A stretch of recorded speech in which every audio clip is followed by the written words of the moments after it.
Hello friends, welcome to my channel. आज मैं आपको इसराइल पैलेस्टाइन कॉन्फ्लिक्ट की हिस्ट्री के बारे में बताऊंगा कि पिछले 100 साल में इसमें क्या-क्या डेवलपमेंट्स हुई, ताकि हम आज की मौजूदा सूरत हाल को बेहतर तरीके से समझ सकें।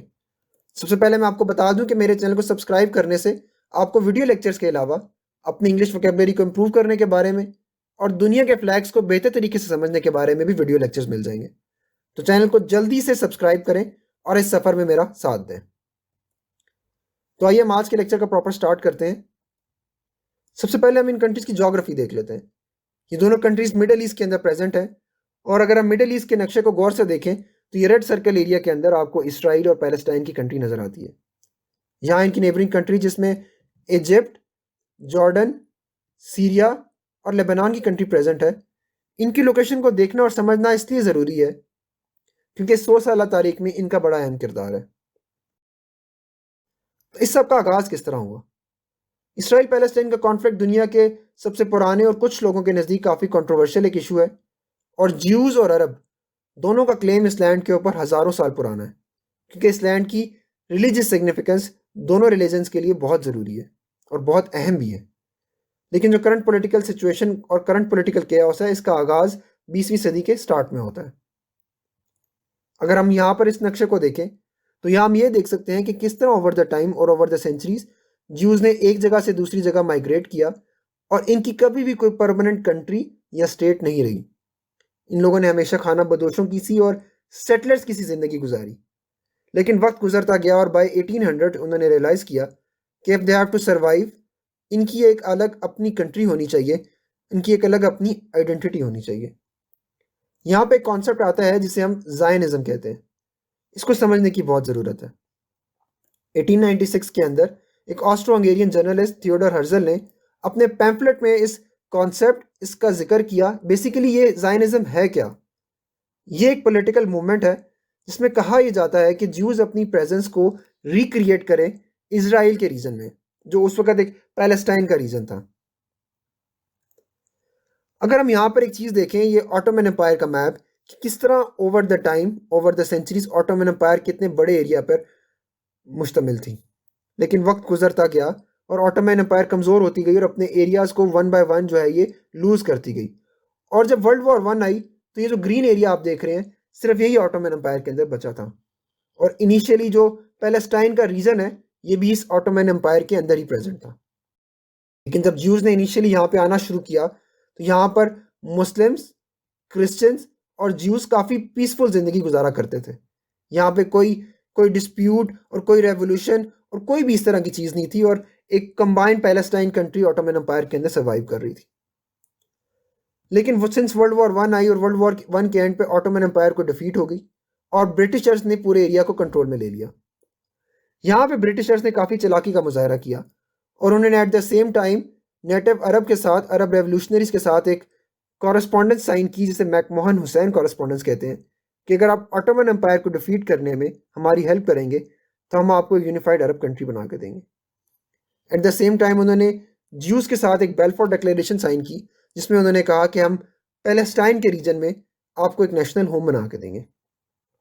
और उसी वक्त बैकडोर डिप्लोमेसी के साथ फ्रांस के साथ उन्होंने साइक्स पीको एग्रीमेंट साइन किया, जिसमें उन्होंने कहा कि आफ्टर वर्ल्ड वॉर वन हम मिडिल ईस्ट के एरिया को आपस में आधा आधा बांट लेंगे।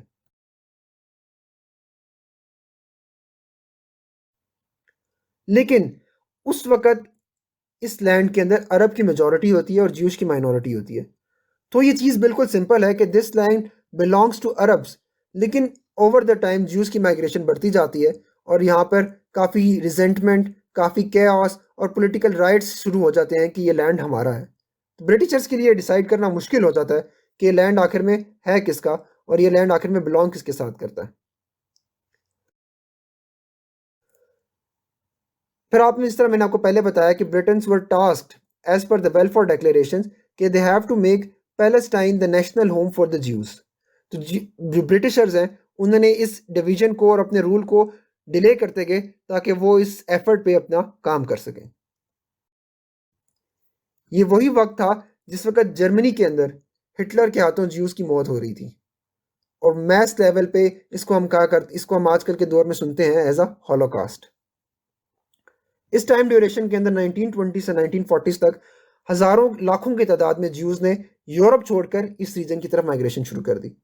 और जूं जूं ज्यूज की प्रेजेंस इस एरिया में बढ़ती गई, ब्रिटिश गवर्नमेंट के अगेंस्ट उनका रिजेंटमेंट और उनके एहतजाज बढ़ते चले गए और सिचुएशन ब्रिटिशर्स के हाथ से बाहर होती चली गई। तो उन्होंने अल्टीमेटली ये एरिया छोड़ दिया और ये मसला यूएन के अंदर आया। तो 1947 के अंदर यूएन ने अपना पार्टीशन प्लान प्रेजेंट किया, जिसके तहत 45% एरिया, जो ये आप देख सकते हैं, ये उन्होंने अरब स्टेट को दे दिया और 55% एरिया, ये जो ब्लू एरिया यहाँ पे है, ये इन्होंने ज्यू स्टेट के लिए दे दिया। और जेरूसलम को यहाँ पे उन्होंने इंटरनेशनल सिटी बना दिया। इसको इंटरनेशनल सिटी बनाने का मकसद ये था क्योंकि इसकी क्रिश्चियन के लिए बड़ी सिग्निफिकेंस थी, ज्यूज के लिए बहुत सिग्निफिकेंस थी और मुस्लिम्स के लिए यहाँ पे अलग सा मॉस्क थी। लेकिन ये प्लान ज्यूज ने एक्सेप्ट कर लिया, लेकिन जो अरब स्टेट्स और मुस्लिम्स हैं, इन्होंने इसको रिजेक्ट कर दिया। इसके रिजल्ट में क्या हुआ कि 1948 के अंदर एक इजरायली स्टेट वजूद में आई और दुनिया के नक्शे पर एक अलग कौम, एक अलग नेशन बन के उभरी। इसके रिएक्शन में क्या हुआ कि जो अरब स्टेट्स हैं जिन्होंने इस प्लान को एक्सेप्ट नहीं किया, उन्होंने पैलेस्टाइन के रीजन पर अटैक शुरू कर दिया।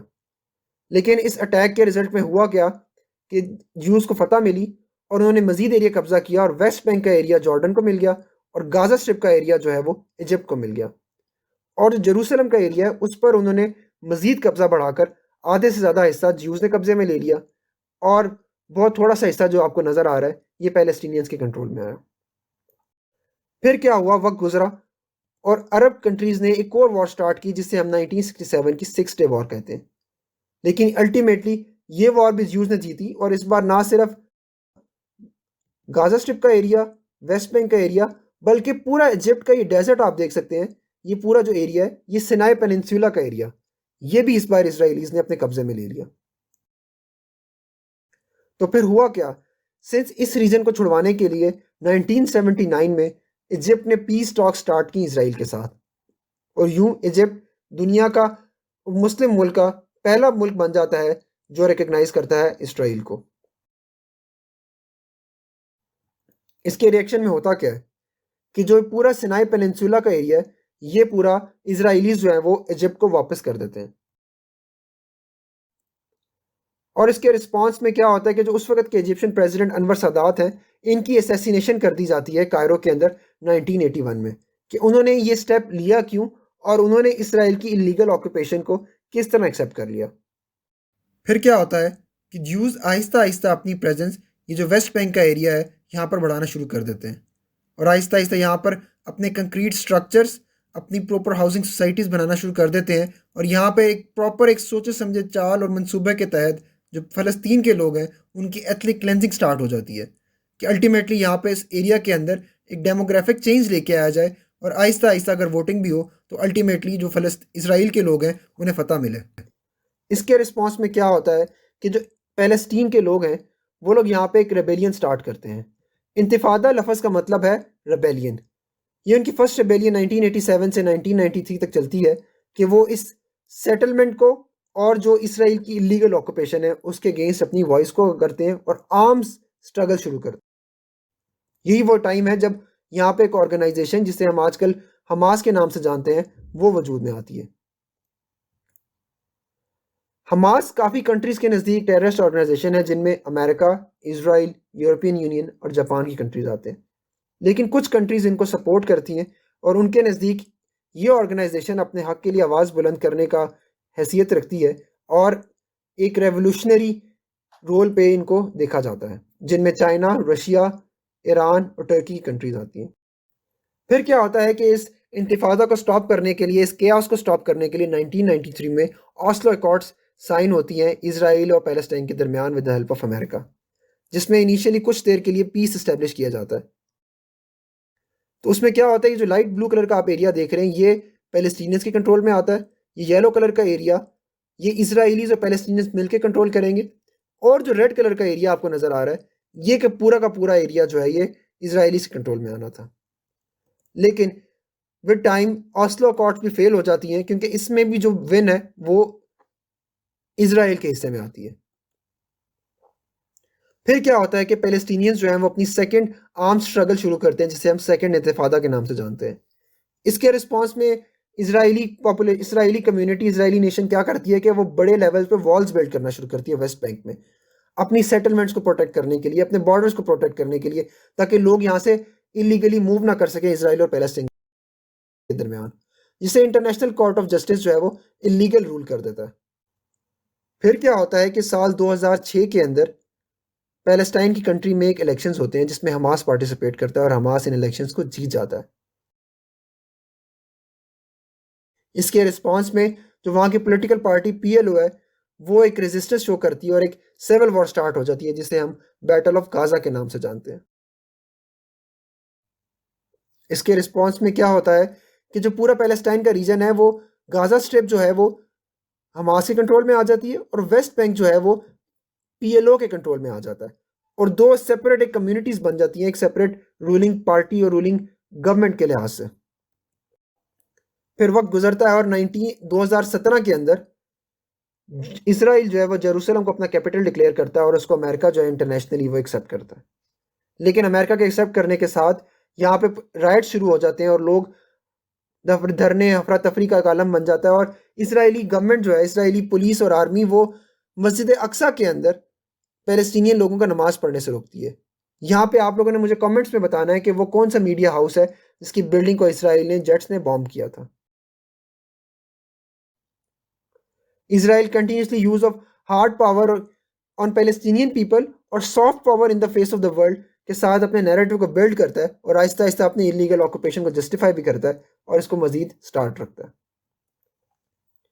यहाँ अगर हम इस मैप को गौर से देखें किस तरह ओवर द टाइम 1917 में पूरा रीजन पैलेस्टाइन का था और आहिस्ता आहिस्ता इसराइल की इंग्रेस जो है वो इस एरिया में आती गई। वॉर ऑफ 1948 हुई, 1967 हुई और आजकल की सूरत हाल अगर आप देखें तो बिल्कुल आपको ये एक आइलैंड का सिचुएशन देती है। जिस तरह इंडोनेशिया और मलेशिया के छोटे छोटे आइलैंड्स हैं, इस तरह इन्होंने पैलेस्टाइन की कंट्री को बिल्कुल डिवाइड कर दिया कि अगर आपको एक कॉर्नर से या एक हिस्से से दूसरे हिस्से में जाना है तो you have to go through Israel. आपको कैसे पता लगेगा कि अगले कदम पे आप इसराइल के अंदर हैं या अगले कदम पे आप पैलेस्टाइन के अंदर हैं?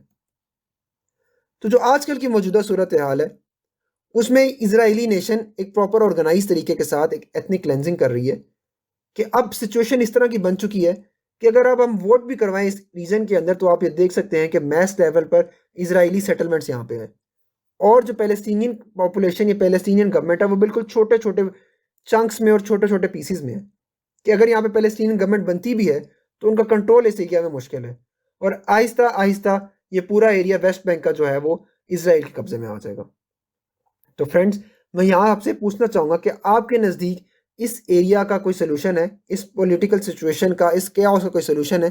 क्या बाउंड्रीज दोबारा डिमार्केट की जा सकती हैं? क्या दोबारा 1947 का यूएन पार्टीशन प्लान फॉलो किया जा सकता है?